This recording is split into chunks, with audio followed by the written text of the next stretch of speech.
Oh, hello, hello. What's up, friends, peoples, everybody? Glad you're here. Hit subscribe, follow us on social. Y'all know the thing, man. Let's get into this deal.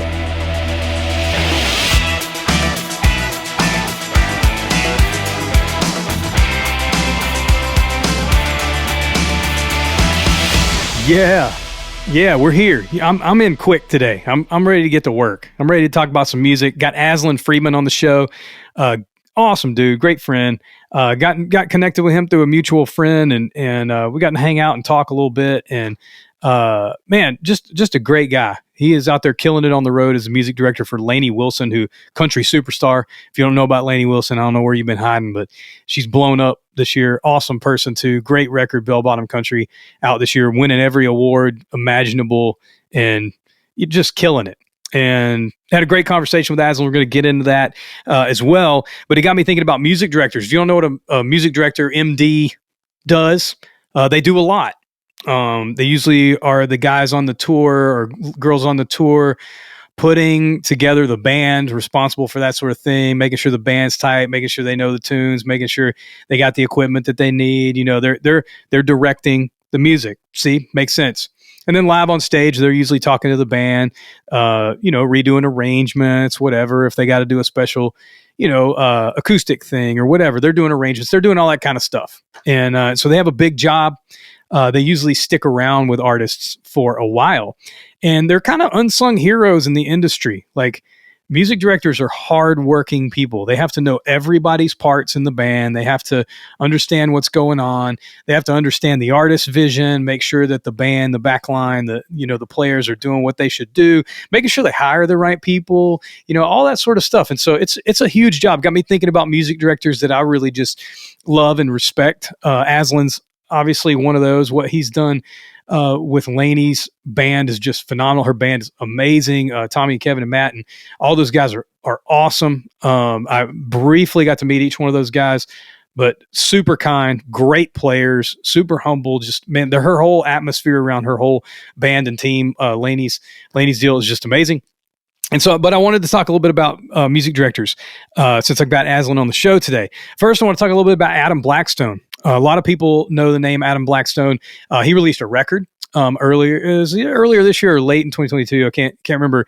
I would say it's like a R&B pop gospel kind of record. I don't know. He's got all kinds of features on it because the dude's been an MD for like everybody under the sun. He was the music director for Rihanna at the Super Bowl this past year, but he's been MD for Kanye, J. Cole, Timberlake, Janet Jackson. I mean, Adam Blackstone's been in the industry a long time. He's like the MD's MD. Great dude. Unbelievable. Just want to shout out to these guys. Also, David Cook, one of my favorites. David Cook is a jazz pianist. I was just in New York about a month or so ago and had my family there. We were on kind of spring break vacation, and I just missed David Cook playing in a little club there by a few days, and I would have loved to have gone. David's an incredible music director. He's the music director for Taylor Swift's Eras tour right now, which is the biggest tour in the history of tours. It seems like she's like selling out 3 nights in a row in stadiums in every town. I've heard it's just been amazing. David he's not only been Taylor Swift's MD, but like Maren Morris and Kesha. He's been a music director for a lot of people. He's an incredible jazz pianist, and the stuff that he does, like musically, is awesome. Just like Adam Blackstone as well. Another favorite music director of mine, Peter Stroud, one of my favorite guitar players as well. Peter Stroud, he's an Atlanta guy. He's played in a lot of different bands, but he's been a music director for Sheryl Crow for got to be over 20, 25 years. He's been Sheryl Crow's music director. He's a great player, super nice, super humble guy. Gotten to hang out with him a couple of times, and it's been a while. But man, he's just an awesome guy, an incredible player, just oozes mojo, and he's a constant. I mean, their band's amazing. Sheryl Crow's band is amazing, and it's been pretty consistent for most of her career. But Peter's just an incredible player, incredible guy. What they've done with Sheryl Crow's band over the years has been amazing. But I have a lot of admiration for Pete as a player too. And lastly, I want to mention Paulie Lovejoy. Paulie's a Jamaican guy. Percussionist, But an incredible music director, producer, super creative, really different kind of guy. He's been an MD for the Gorillaz. He's currently an MD for Harry Styles. Just did that last tour where Harry was in like different cities for like 8 or 9 days at a time, doing arena stuff. And just a really interesting, unique, doing something fresh as a producer and as an MD. Paulie Lovejoy, check him out. If you understand the job, or maybe you don't know how that works, maybe you're listening to the podcast and you're a musician and you're like, yeah, dude, I get it. MDs, I know what a music director is. Then you know how hard that job is. Maybe you've never heard that the artist has these people who work alongside of them and help translate things for the band, work with the band and all that sort of stuff. And it's a hard job. So if you see somebody on stage who looks like the captain of the ship, who's kind of communicating with the musicians and all that sort of stuff, then no, they got a tough job, and they're usually incredibly, or mostly always incredibly talented people who understand what it's like to put a team together. And that's a really hard job. So shout out to all the MDs out there. And shout out to my friend Aslan Freeman. I'm going to get into that in just a second. Before I do, record of the episode usually I have a record of the episode that has something to do with like the guest and what I'm talking about here in the intro of the show. It has nothing to do with that today.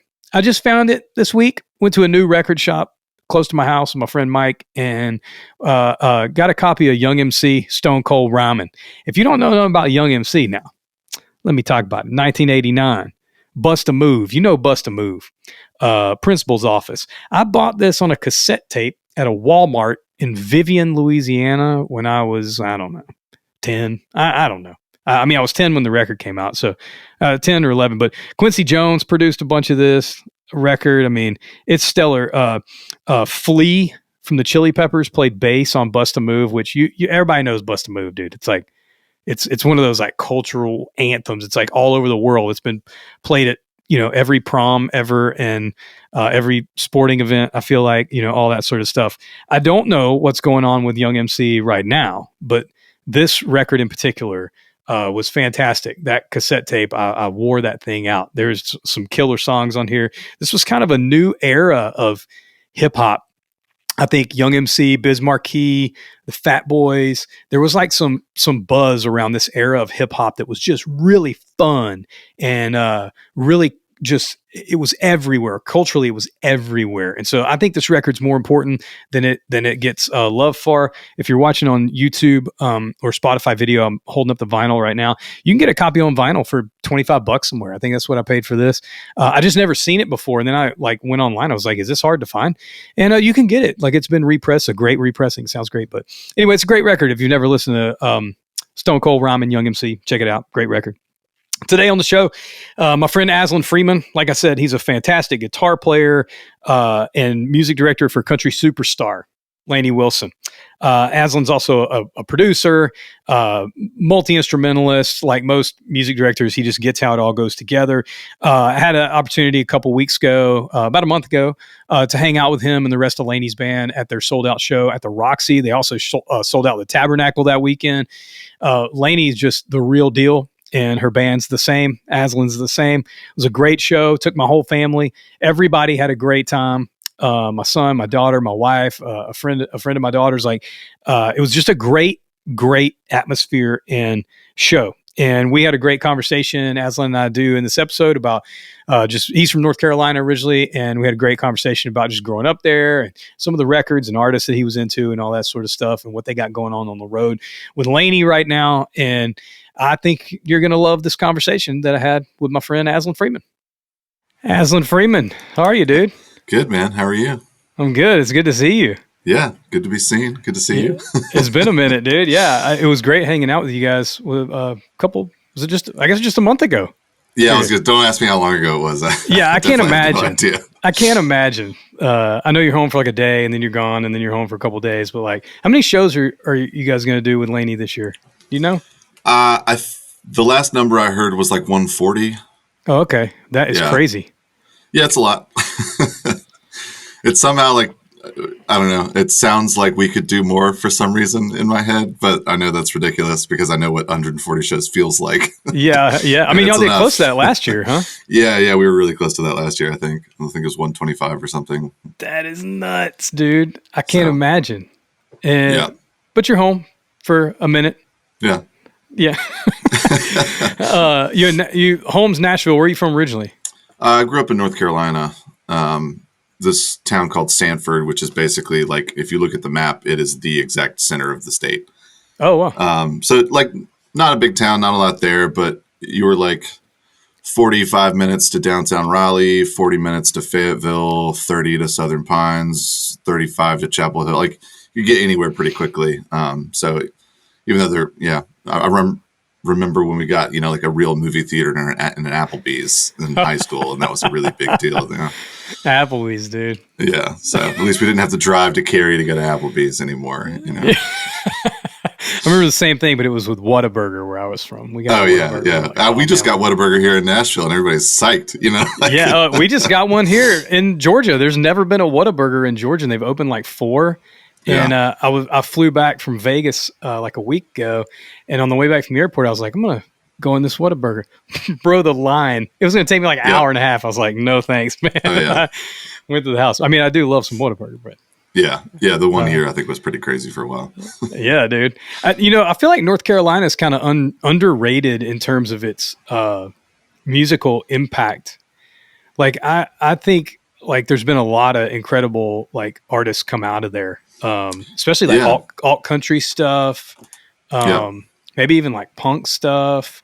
Growing up there, I mean, was there like a scene? I mean, I know you were in a small town, but like you're close to some other places. Was there like a scene that you were a part of when you were growing up? Well, so funnily enough, like even though it was a small town, we had a really, really great little scene for a few years, like in the town. Actually, the guy who's our production manager now, he and I grew up together. Oh, nice. And he's a couple years older than me, and he would just be putting on shows wherever he could when I was like just getting into high school, just learning how to play instruments. And so I just remember going to see his bands play. Like, there was like an old high school building that like a dude still owned and kind of ran, and they'd rent the auditorium to you for like, I think it was like $300 a night or something. Wow. And so he would rent the auditorium. My dad would like bring speakers to do sound, and we'd just like have a bunch of local bands play. And like, there was this group of guys that age that were all really, really into a very particular kind of math rock, like Braid, Mock Orange. I love Mock Orange, man. I hadn't heard that name in a while. Yeah. And then like there's this band actually from Georgia called Cinemechanica that was never really like particularly well known, but like everybody in our town was really into them for some reason. So they used to come through all the time and play. And so, I kind of like grew up in that. And then my neighbor was really into like Dave Matthews and Bright Eyes.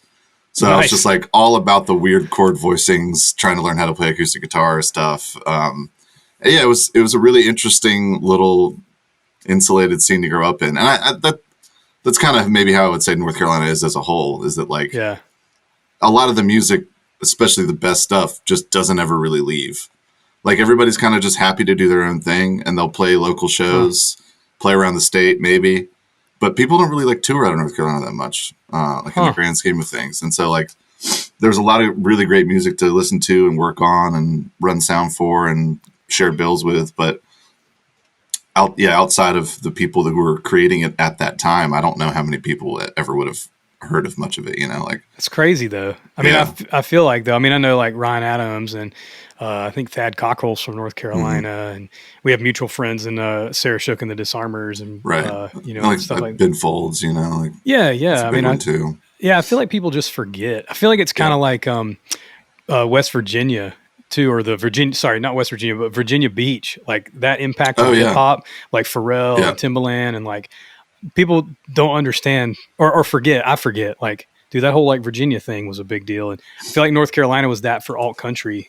Well, and also, in the 90s, even more so, like the whole like Superchunk and like Merge thing, like. Yeah, Superchunk was huge, man. There was a whole run of those super bands in the 90s. Superchunk, Super Drag, Supergrass.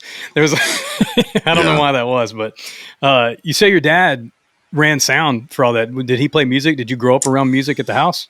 I wouldn't like yes and no. He doesn't play an instrument. He's a great singer. And my mom also doesn't really play much of anything. I think she can probably still noodle around a piano, but they just made me take piano lessons because they also made me play t-ball and basketball. Like they just wanted me to try everything, Yeah. But my dad, instead of going to college, he quit and went on the road with the band running sound in the days when even as a bar band, you had to bring your own PA, Yeah. So he toured around with like a bar band, kind of North Carolina, South Carolina, Georgia for a while.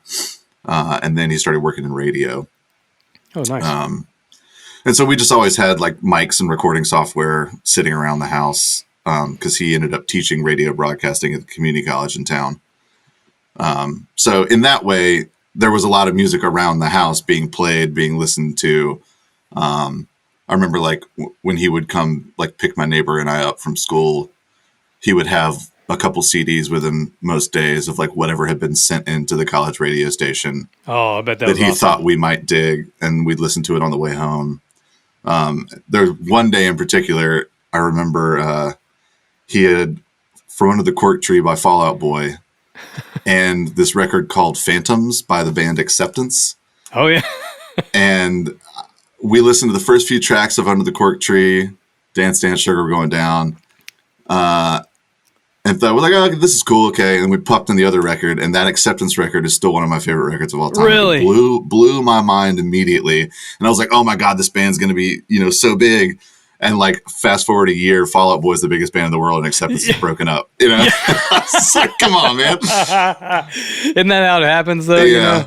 Yeah. There's still like records that I have like this running list of vinyl that I want to collect. I started collecting a lot of it because I wanted my kids to have something. I heard of that Bruce Willis tried to put in his living will that he wanted to give his iTunes library to his daughter. Okay. And Apple told him no, like that you can't. You can't. I don't understand how any of this works. You know what I'm saying? Yeah. But it was enough for me to go, you know what? If there's a meaningful album out there, I'm going to go find it on vinyl, and I'm going to, have this collection. Now split it among my kids. Yeah. And some of the vinyl that I can't find are bands like that. They released a record in the 90s when they weren't printing anything on vinyl, Right. And they never pressed it. You know what I'm saying? And so now I'm on like the mad hunt for like the one guy who got a radio promo copy of, whatever band that they happen to press. Like I have a Driving and Crying, Fly Me Courageous vinyl. Then they only did radio ones. Yeah. And so it was before vinyl came back, but I think I paid like $75 for it. Now I think it goes for like $400 or $500. It's like something crazy. So I like hardly ever listen to it because I don't want to mess it up. But anyway, that's how it goes with those bands. You know what I'm saying? But if they ever press a vinyl for that Acceptance record, you should get one. Yeah. I guess to be honest, the only records I have are records I've produced that people have sent me because I don't have a record player. Oh, come on, dude. So every now and then when I go home, I'll take some of the records with me and like listen to them on my dad's player. Yeah. So this one turned out pretty good. Like, yeah. We tried to get a copy of Bell Bottom Country at the show and they were out. And so I actually just got one at a record shop here and my daughter has commandeered it. I haven't listened to it once because it's in her bedroom, back and forth between Taylor Swift Midnights and Bell Bottom Country, like all the time, coming from her bedroom. So I'll take guess that. you're in good company. Yeah. What's like the first stuff you remember hearing around the house, like music wise, that you were like, oh man, that's awesome. Michael Jackson. Yeah, pretty easily. Because the other thing that my dad does on nights and weekends, if he's not he's basically the only game in town still for audio. Doing live sound. So anybody that has a little festival in the park downtown or whatever, he's getting pulled in to do that. But he also is like a wedding DJ basically. So weddings, corporate events, parties, that kind of stuff. And so I used to go with him to those when I was like a little kid, help him set up, kind of try to like learn what was going on, like how to plug an XLR in, and then that would turn into him using me as bait to try to get like all the old people to dance. So like he'd start playing Michael Jackson and I'd go out on the dance floor and start running around, and then all the old people think it was funny and come over and actually start getting into the music and partying a little bit. But I mean, as far as like mainstream pop music goes, I would say that was pretty easily like a large early influence. Just hearing that at those nights all the time, and I think I like stole the copy of History that he had out of the big like coffin case of CDs that we used to have to carry around. Yeah. 2-disc changer. I mean, And so I think I took that and like, I remember, I think he gave me a CD book that he accidentally left his copy of Def Leppard Hysteria in. Oh, top 10 for me. Is that the album name? Yeah, or is Hysteria. it? Okay, yeah, top 10, dude. And so me. I was just Huge. Michael Jackson to Def Leppard like all the time. That's, dude. I'll nerd on Def Leppard Hysteria. It is literally in my top 10 records of all time. It's an incredible album. The recording, there's been like multiple podcasts about the recording process of that album and how meticulous Mutt Lange was with different parts and everything. And there's an hour and a half. I don't remember who did it, but Phil Collin, the guitarist from Def Leppard, did the podcast, and they were asking him all kinds of like really specific. It was a guitar thing, so they're asking him all the nerd questions, and all that sort of stuff. And man, I'm telling you, the amount of things they did so crazy on that record, and Pour Some Sugar on Me almost didn't make the record. Like just crazy stories, behind it. But that's Michael Jackson, Def Leppard. That's a solid start right there, dude. Yeah. Was that a guitar thing? Like, what was the first record you remember hearing that you were like, I want to play guitar? Either something Dave Matthews related or AC/DC, probably. Nice. I think my dad got me like a live DVD of AC/DC from, I forget what castle it is or whatever, but I would watch that all the time, which was when I was younger. We had to go back to Michael for a second. We had the what was it called, like a Betamax or beta tape or something. It was like a half-size VHS. Yeah, bro. We had a copy of. You're young for that. You're young for that knowledge, dude. Yeah. We had a copy of that Michael Jackson movie that he did, Moonwalker. You ever see that? Oh my God, that's cool, bro. Yeah, dude, we had that on like a beta tape, and I would watch it like every day. He like turns into a car at the end, like so ridiculous.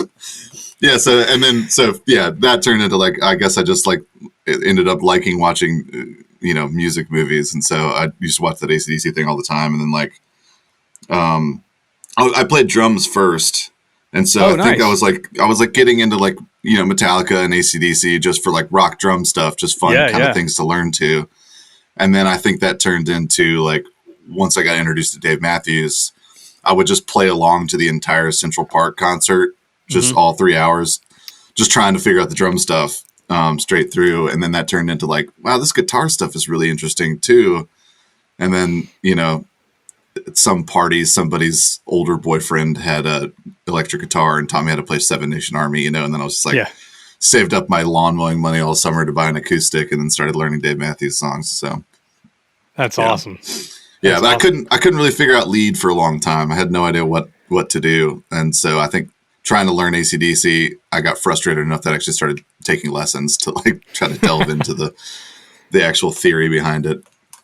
That's awesome. Well, I mean, obviously it worked out. Yeah, I guess. Yeah.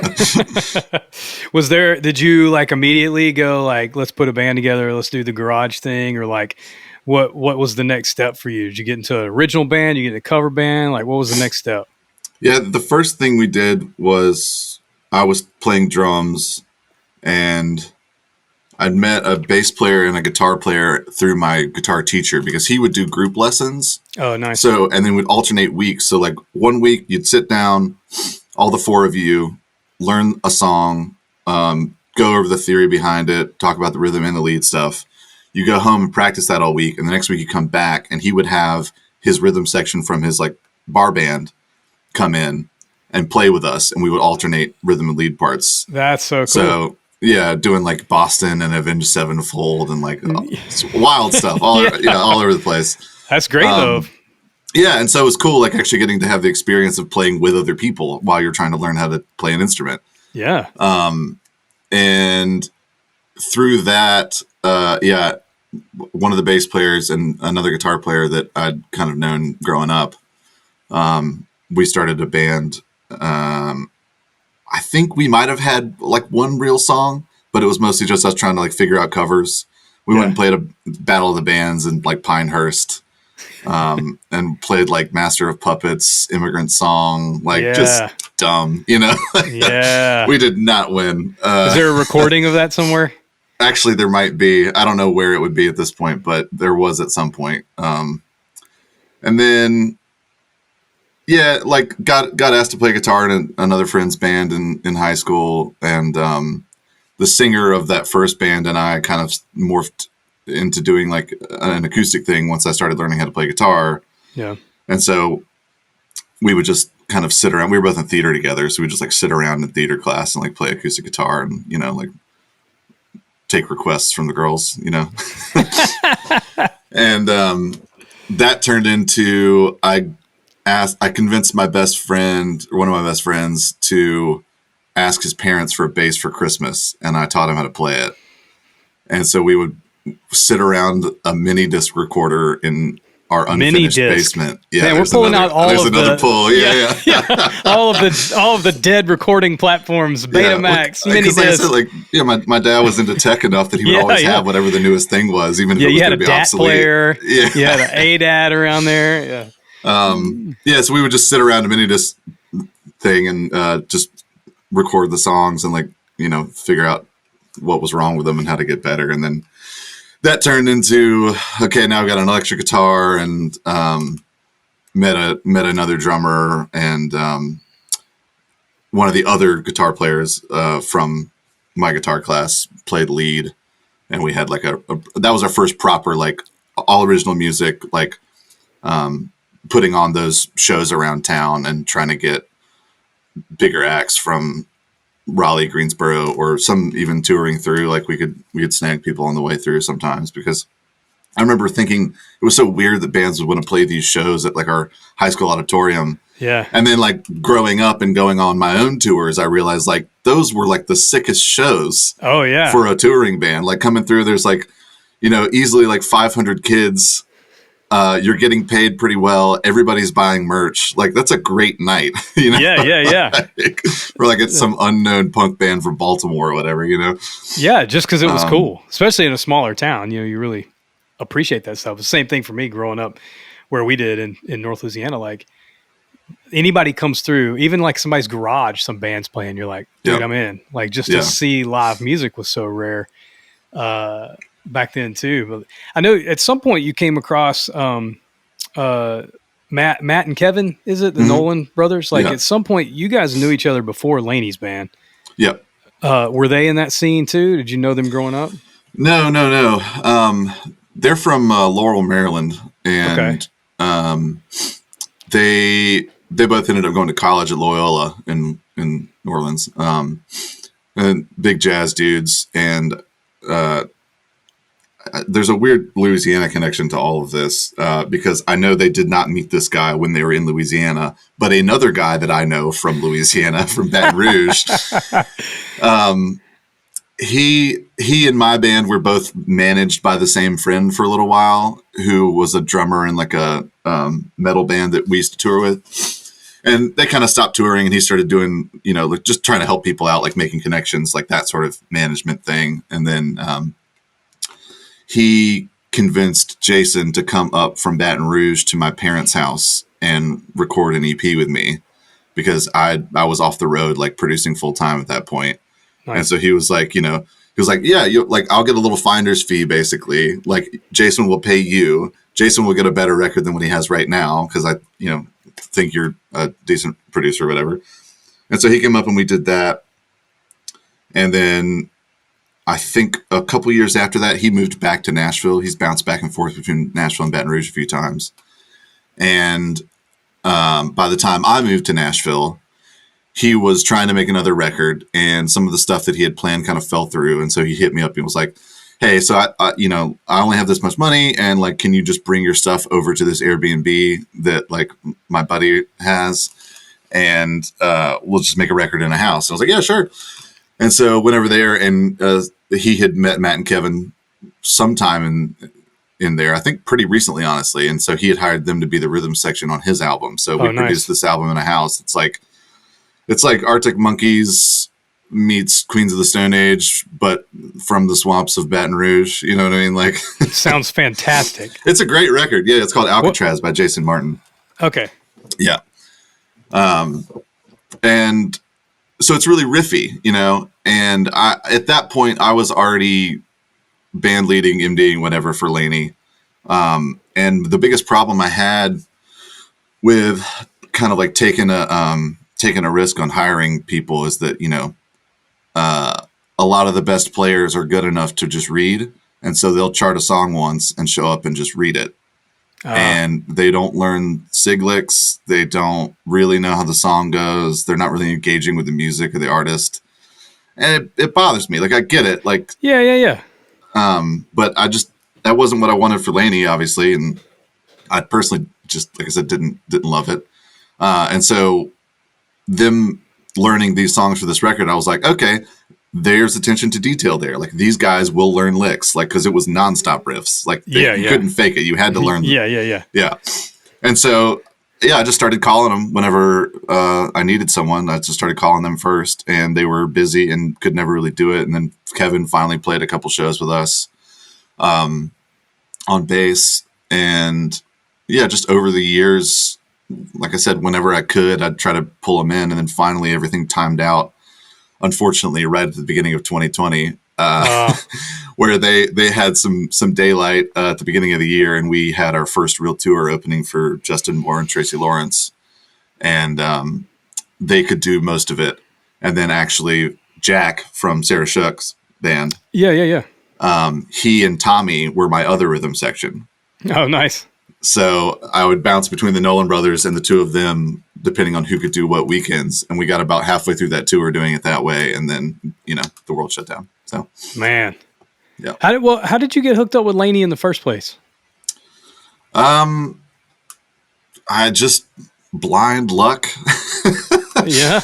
Yeah. I mean, like, I was working with another country artist named Casey Tyndall. And she had just moved to Nashville, and Lainey's current manager, Mandolin, was living with Casey out in Nashville at the time as well. And so I think they just met her on the songwriting circuit.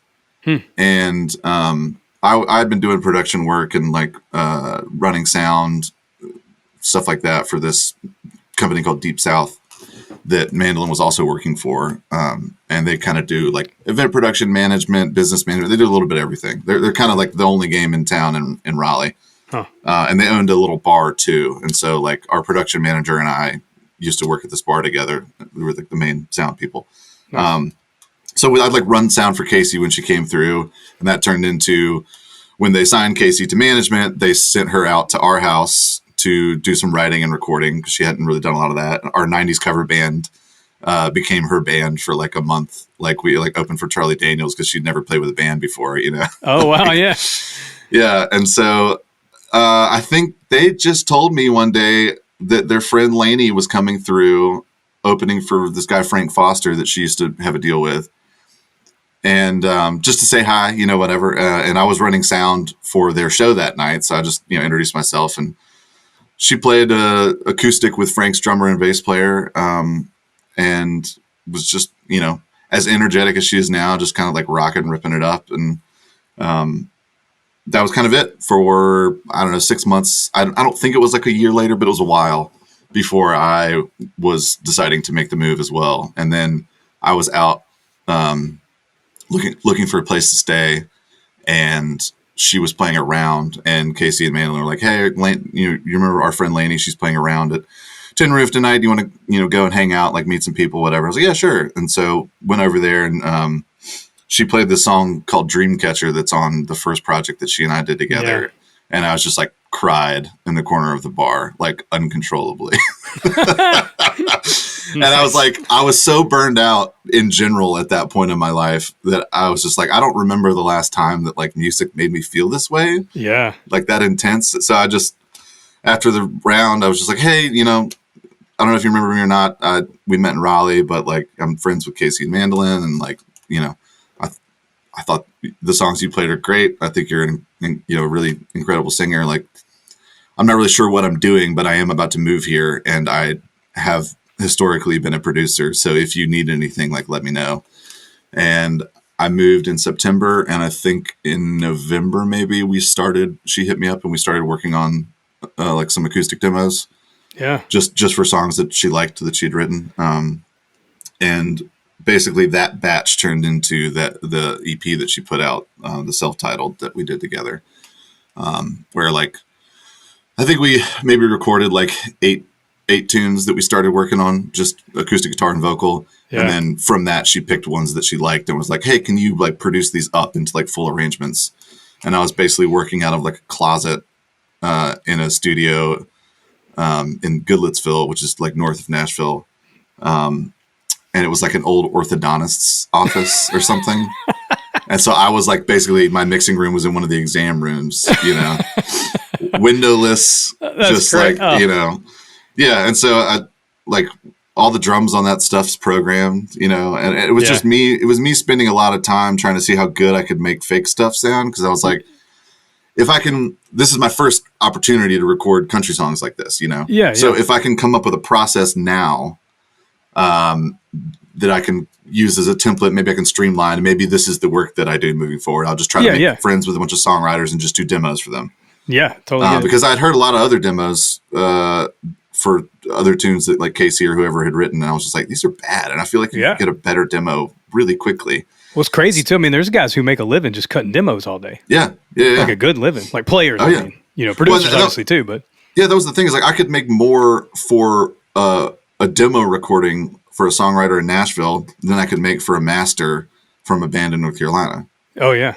You know, so it just, seemed like a no brainer, and it was fun. So I wasted way too much time on that first batch of songs. Just like, I think there's probably like 4 or 5 versions of Working Overtime, and most of them are terrible. And then I finally like came up with this slide lick that I thought worked. And then that, you know, that was the beginning of like, oh, okay, maybe this is like a sound. Like, okay, this is how you play country music. Was that new to you? I mean, it seems like you grew up playing hardcore music mostly, or heavy stuff. Yeah. I mean, I know the Dave Matthews thing and the Bright Eyes thing and all that sort of stuff, but like, it seemed like that's what you were saying scene wise. You guys were kind of around more. Yeah. Like my high school band was definitely very like on the poppier side of the like math rock thing. Like we were more Hey Mercedes than Braid, if you will. You know, like. Okay. But yeah, like most of my time spent touring was with heavier bands, but our band was like Jimmy Eat World, brand new, kind of like nothing that heavy. Yeah. We get into some Deftones, but that was it was that kind of heavy if we got heavy, you know. Yeah. Just big and slow, and you know. Yeah. Thoughtfully heavy. Yeah. Yeah, but I filled in for the metal band that we used to tour with on guitar on a couple of shows. Because one of their guys couldn't make it up from Baton Rouge. Yeah, everyone is connected to Louisiana. Yeah, somehow, man, it's everybody. so funny. Yeah, but yeah, country was a whole new thing, and funnily enough, like I think right around the time I moved and all of this was happening, I think Brothers Osbourne had Stay a Little Longer and Ain't My Fault out. And so I'd heard those on like a Spotify playlist at the radio or something when I was trying to go through and look for stuff I dug to use as a reference or whatever, you know? And so they were like the first country band that I was like, whoa, like these dudes rip. Like, yeah, I love this. Their records sound great too. Yeah. I was like, I want to emulate this. I want to, you know, like, let's use this for some inspiration. And so, that the version of that Working Overtime tune that ended up working, was basically me ripping off Pawn Shop, which is another song on that album. Hilariously enough, I did not know who produced the record. I didn't look into it at all. But then fast forward like 5 years, and Lainey is recording with Jay Joyce, who produced that Brothers Osbourne record. So nice. Lainey's first song that we did together was a completely unintentional rip of the guy who we would end up. Have you told him that?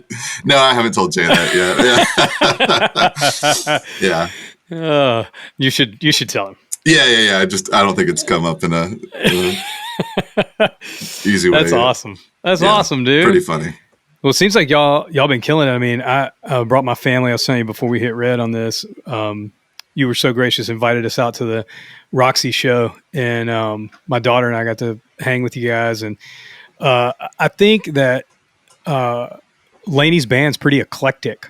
Like all the people around her are very different, but I think what draws people to her camp is the fact that she's just so herself. And even if like modern country may not be somebody's cup of tea, she's an artist that I just go, man, that record's awesome. It's going to end up in my top like 5 probably in my Apple Music replay, like stuff I listen to the most this year, man. Kind of thing. Just, I was telling you, like, that was my son's first show. He's 15. That'll, for the rest of his life, be the first concert he ever went to. Lainey Wilson at the Roxy. Crazy. Yeah. And my daughter had a blast, brought a friend with her. She had a blast. My wife had a blast. I had a blast. It was just great. And then getting to spend some time with Lainey just was, icing on the cake. Just, it was such a great environment. And it's no surprise to me that people connect with the authenticity of it all. Yeah. And so as much as the songs are great, the record's great, top to bottom, I think people connect with that. And I think it's bringing new fans into country music and all that sort of, like my daughter hardly, if ever, never listened to country music. And now it's like blaring out of her bedroom. It's always bell-bottom country, but bell-bottom country is going to be her gateway drug to like Merle Haggard. Right. Yeah. Yeah. And I think there was, I would like to think that I felt pretty good about what we were doing already, but also once I started like showing friends like, hey, this is like what I'm doing now. I'm like working on this country stuff. And they were all like, this is really cool. Like all the punk dudes that I used to tour with, like everybody was just like, this rips. Like, and so I think that was pretty affirming, and has continued to happen. Where like, recently I've been kind of putting it like, I think she's a crossover artist, not in the way that she's going to try to cross over into pop like other artists have done, but in the sense of like she's crossing fans over into country. She's like, which is I really harder have had that experience. Yeah. In a lot of regards, I heard you say something you said made me think of this. I heard you say you posted or something, maybe it was on social or maybe it was when we were talking. I can't remember, but you were like, oh, this is my favorite solo to play every night. What is your favorite solo to play every night? You said this before, and I can't remember what song it. I can't remember what song it was. Grease. Grease is really fun. It's Grease. I was thinking about Grease a minute ago, actually. Like, that's probably like one of the most difficult but simple songs to play because I'm just bouncing back and forth between sounds and parts so fast. Yeah. And it's like cool and funky as most of it is. And then like the bridge section that the solo goes over, I think Jay referred to as like, he wanted like an English beat kind of like weird, like British reggae kind of thing. Yeah. But then the chords that Rob McNally ended up playing are like the same kind of like weird seventh chunky octave mix chords that like we would do in like math rock stuff back in the day. Yeah. So like that's a really weird full circle song that like it has those elements. It's got the funk that like the other dudes in the band really dig into. It's got this weird math rock section, and then the guitar solo is just like this straight up clean DI telly country solo that Charlie Worsham played. Oh. And so I tried to learn that as close as I could because I just thought it was so cool. But yeah, it's a fun, challenging tune to do. Yeah, it's dude. So the was it the AMCs recently when you guys did that? ACMs, yeah. ACMs, yeah. ACM. That performance was awesome. Yeah, thanks, man. Yeah, I'll link that in the show notes because people need to see that. But that song to me, there's something about it because I noticed a couple, I don't know, like a month or so ago, Lainey posted something. You guys were in Nashville and this like I don't know, group of like break dancers or something like did something to it. And then that became part of like the video. And I guess that's a new single because there's been a lot of promo. I don't even know how singles releasing work because nobody listens to the radio. So I don't understand how that works, but I think it's a single because there's a music video that just came out for it. Right. And all those, is that the same guys in the video? Yes. Yeah. Those guys came and shot that video that morning, and then they came to Brooklyn Bowl. It was our second Brooklyn Bowl show that night, and they did the dance on stage with her as well. Like I think they actually were at a show in North Carolina that we played. Huh. I think she just like randomly found them breakdancing somewhere like after the show and just like stayed in touch. But yeah, so like I think technically for like, because country is still a mostly radio driven genre when it comes to that kind of stuff, I would say it's not a single because we're not going to radio with it. Okay.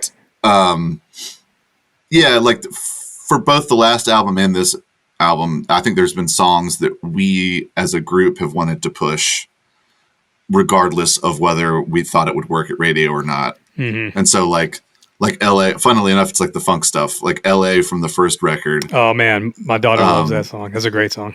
Yeah. Like probably wasn't going to work at country radio, but like, I think Bobby Bones played it some on, and then maybe like it got played on Sirius or something. And so we were like kind of trying to push that digitally for a while. Yeah.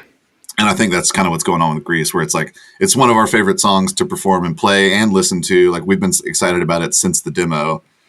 And her creative director, Cece Dawson, also really loves it. And so she had, I guess, just pitched this idea for the video like a while ago. And nobody really bit. And then I think she finally was like, I'm just going to make it. So, you guys do whatever you want with it, but I'm making a video, you know? Well, it turned out dope. I saw it last week. Whenever it dropped, I watched the whole thing because I was interested to see if those dancers were in it. And the only reason now that we're talking about Grease, it kind of breaks a lot of cultural sort of lines. Like, I don't know, like a country song with, and it's not in a cheesy, like forced, like, I don't know, man. There's something about what's going on around what Lainey's doing, what you guys are all doing together that's just super different to me. And it's intriguing and encouraging and exciting and lots of cool stuff happening around that.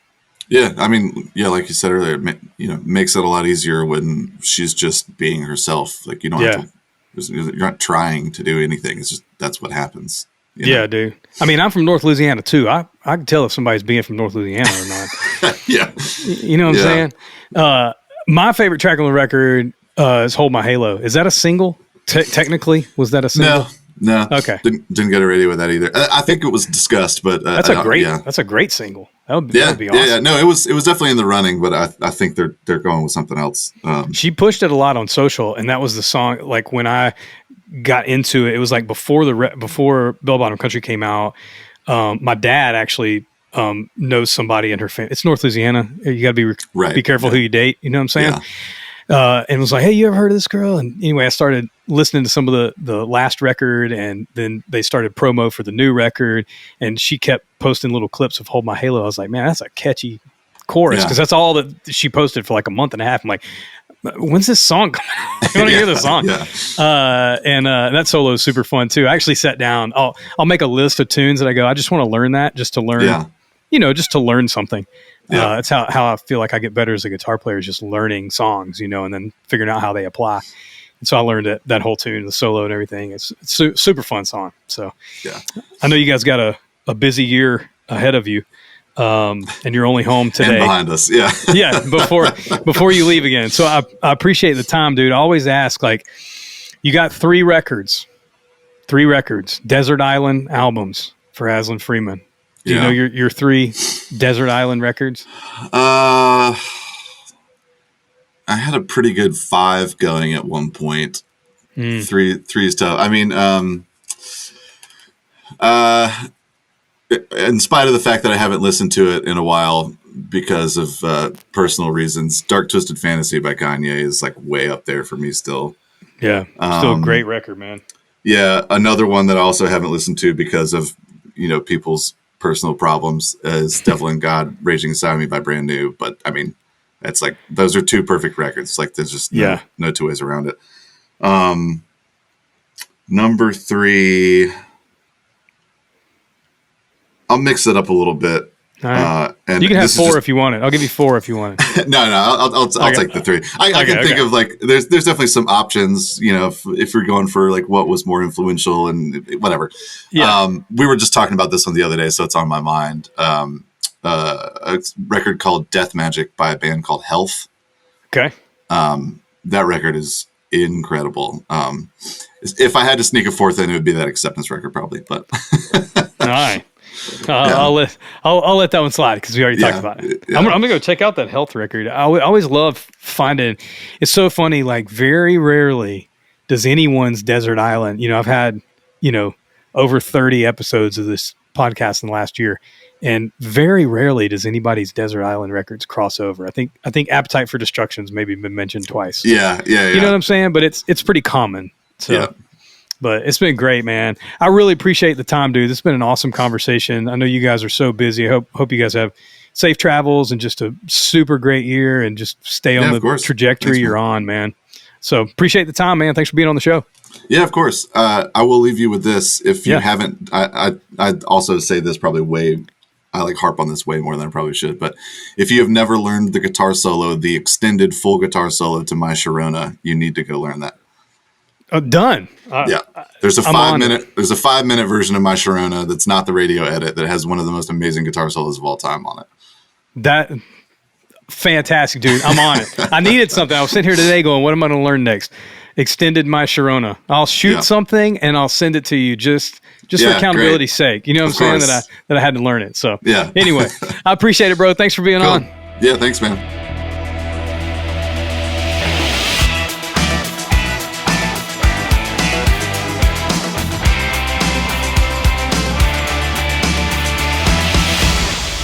Man, what a great conversation. Aslan's an awesome dude, playing for a great artist in Lainey Wilson. He's got a lot going on we didn't get to talk about. We didn't talk about their fall tour. We didn't talk about all the records he's worked on.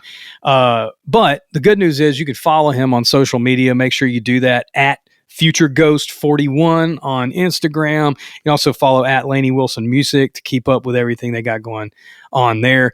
LaineyWilson.com, and you can also check out Aslan Freeman.